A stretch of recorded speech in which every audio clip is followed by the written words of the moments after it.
In this guide, I'm going to show you how to fix event not loading in Raid Shadow Legends. This is Aiden from JustBoz, and before we get into this guide, make sure to like the video and subscribe to the channel with all notifications on. It really does help with the channel, and it lets us know that you want more content like this, so we greatly appreciate it. If at any point throughout this guide you did have any questions, just ask them down in the comment section below, and we can help you out further. I'm going to be doing my best to reply to every single comment down there. First things first, go ahead and completely close Raid Shadow Legends and reopen it. This can actually refresh the game and fix an event page if it's stuck loading.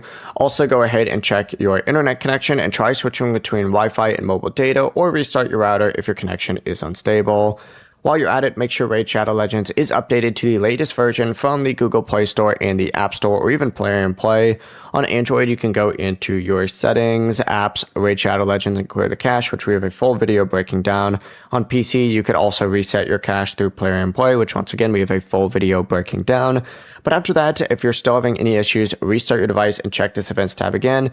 If it still won't load while the rest of the game works normally, it just may be a temporary server-side problem, or the event just may not be fully active yet. And in that case, you do have to check Raid's official support channels for any current issues, and in that case, just wait it out. Before you do leave, make sure to like the video and subscribe to the channel with all notifications on. It really does help with the channel, and it lets us know that you want more content like this. We'd greatly appreciate it. And if at any point throughout this guide you did have any questions, just ask them down in the comment section below, and we can help you out further. I'm going to be doing my best to reply to every single comment down there. Peace.